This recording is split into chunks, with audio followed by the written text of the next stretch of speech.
y ahora que salimos del tema de redes, entramos al tema de controles de acceso. En este caso vamos a tocar el tema de métodos, de autenticación. Y tenemos el tipo 1 de autenticación, que es algo que sabemos. Por ejemplo, un password, un passphrase, un PIN, algo que sabemos como tal.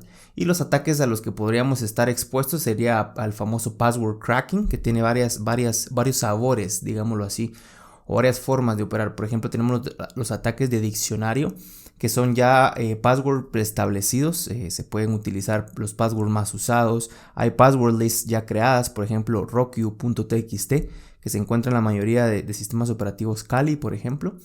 Tenemos la fuerza bruta, que es nada de inteligencia, como ya habíamos discutido anteriormente, es decir, no hay listas de palabras, no hay nada. Empezamos con una A, luego una B, luego una C, luego cuando nos acabamos el alfabeto seguimos con la A y el número 1, la A y el número 2 y así, ¿verdad? Esa es la fuerza bruta.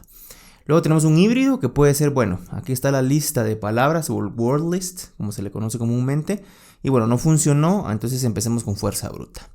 Tenemos los famosos rainbow tables o tablas de arcoíris. ¿Y qué significa esto? Que son ya palabras prehashadas. Es decir, yo tengo la palabra hola y tengo su hash. Tengo la palabra Dios y tengo su hash. Tengo la palabra etcétera, etcétera.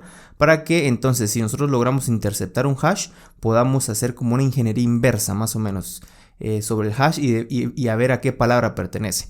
Y es por eso justamente que platicábamos en videos anteriores lo peligroso de las colisiones cuando hablamos de hash. Es decir, si dos palabras distintas me dan un mismo hash, pues ya no importaría qué palabra lo originó en tanto yo pueda generar ese hash, ¿verdad?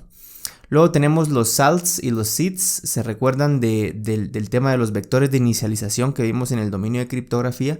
Pues acá es que, por ejemplo, un password podría ser hashado de múltiples maneras. Es decir, si yo tengo el password y es la palabra hola, si yo le agrego un vector de inicialización, 1, 2, 3 al inicio, la siguiente vez que lo intento hashar le agrego otro vector de inicialización, pues el resultado va a ser distinto y por ende pues voy a tener un poco más de seguridad en este tipo de autenticación, que es la número 1, que es algo que yo sé.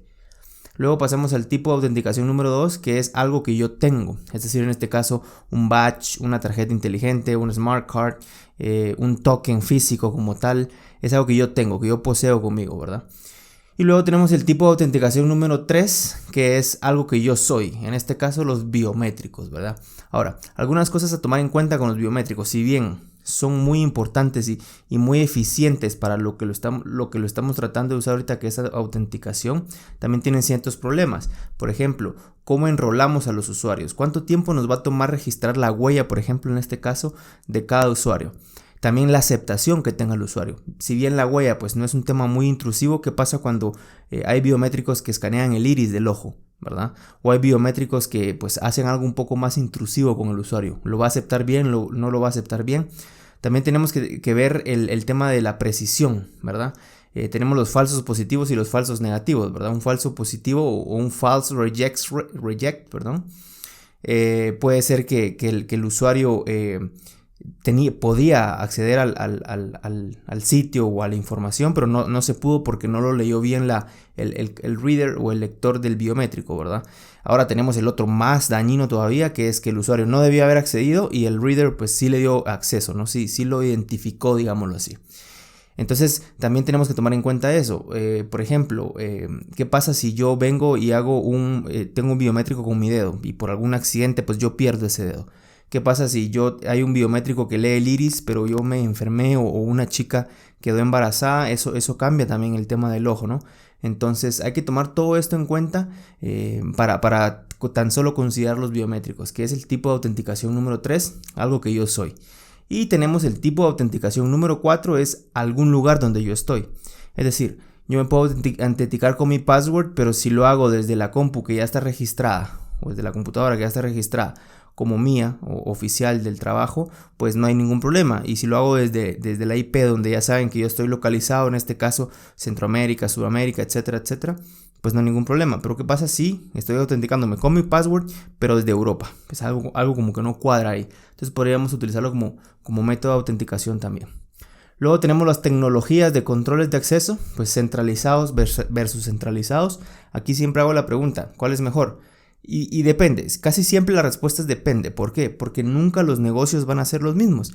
Sí, podemos tener 2 bancos, podemos tener 2 aseguradoras, podemos tener 2 hospitales, pero el giro de negocio casi siempre va a ser distinto en algo o en algo muy pequeño o algo muy grande, pero va a ser distinto. Entonces, centralizados versus descentralizados, depende. Centralizados, la ventaja es que tenemos, pues, valga la redundancia, un sistema central donde darle mantenimiento, al cual ir a cambiar, agregar usuarios, quitar usuarios, dar de baja, etcétera, etcétera.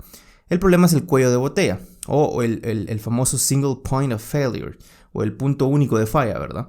Ahí tenemos un problema porque si falla eso, puede que falle muchas cosas más. Ahora bien, los descentralizados no tienen ese problema porque si bien uno falla, pues el otro puede con una especie de failover entrar a funcionar. El mantenimiento de ellos es muy tedioso y los puntos vulnerables pues se expanden, ¿no? Porque si tenemos en el centralizado un punto, en el descentralizado vamos a tener 5 o 10 puntos, ¿verdad? Tenemos el Single Sign-On o SSO y esto es básicamente una forma fácil para loguearme a los diferentes recursos que yo tengo. ¿Qué es el Single Sign-On? Esto me permite, o esta tecnología o este protocolo me permite utilizar una sola credencial para acceder a varios recursos. Es decir, no es que yo tenga que tener la misma contraseña en los diferentes recursos, o sí, depende cómo simplemente. Significa que yo vengo y agarro mis credenciales, las meto en una como especie de bóveda segura, que le llamamos token, ¿verdad? O ticket. Y este ticket es el que utilizo yo para loguearme en el servidor de impresoras, en el servidor web, en el servidor de base de datos, etcétera, etcétera, ¿verdad? La mayoría de veces lo vemos implementado con Active Directory y el protocolo Kerberos, ¿verdad? Donde entonces tenemos un Key Distribution Center, que es el encargado de autenticar al usuario, de repartir tokens, de repartir tickets. Y entonces también en algunas veces es incluso encargado de hacer la doble factor de autenticación, es decir, yo me autentico en el Key Distribution Center. El Key Distribution Center me da un token, yo envío ese token al servidor diciéndole, bueno, si tengo permisos de acceder a este recurso, y el servidor se da la vuelta con el Authentication Server de nuevo para ver si el token es legítimo, ¿verdad? Sí, hay un problemota aquí, que es el single point of failure, ¿verdad?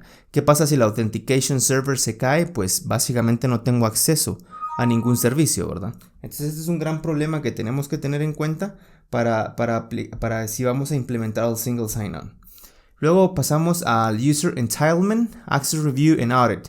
Básicamente tener un trail de auditoría o tener el famoso non-repudiation, ¿verdad? Que el usuario no pueda negar haber hecho algo. Y bueno, temas de federados, Federated Identity Management. ¿Qué significa el Federated Identity Management? Esto significa, bueno, Single Sign-On, sí, es algo que yo puedo utilizar para loguearme en varios servidores o servicios utilizando una única credencial. Pero ¿qué pasa cuando estos servicios se encuentran proveídos o los proveen diferentes empresas?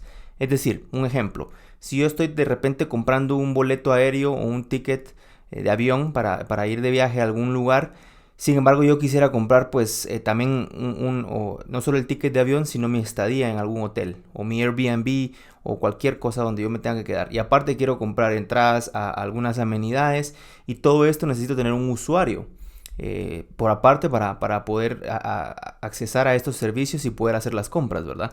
Algunas aerolíneas o algunas cadenas hoteleras ya lo hacen un poco más fácil con el tema de Federated Identity Management. ¿Qué significa esto? Que yo con las credenciales a las que me logueé para mi aerolínea podría hacer la compra del hotel y también podría hacer la compra de los servicios no sé, alguna amenidad que yo quiera entrar, alguna amenidad a la que yo quiera asistir, ¿verdad? Entonces aquí es donde Federated Identity Management utiliza mecanismos de autenticación. En este caso son 2 muy específicos, que no son los únicos, ojo, pero sí bien los más usados. Primero tenemos el SAML, Security Association Markup Language, y como se pueden imaginar por el nombre, sí, está basado en XML. Y lo que intenta digámoslo, protocolo, protocolo, es intercambiar información de seguridad, incluyendo data de autenticación, por supuesto, ¿verdad? Por ejemplo, una meta de SAML es, por ejemplo, establecer single sign-on a nivel internet o a la escala de internet. Es básicamente llevar el single sign-on, el concepto de single sign-on, pero a internet. Otra vez, yo estoy logueado a mi aerolínea y con mi aerolínea puedo hacer la compra del hotel y con la compra del hotel también puedo comprar, asistir a algunas amenidades y de repente puedo comprar X, Y, Z, ¿no? Alquilar un carro, por ejemplo. Entonces, este es el propósito de SAML. Pero también tenemos el Open Authentication, y el Open Authentication en su versión 2.0, ahorita a tiempo de grabación, es un framework, otra vez, igual que SAML, que habilita aplicaciones de proveedores distintos o de incluso tecnologías distintas a hacer controles de acceso por medio de HTTP, ¿verdad?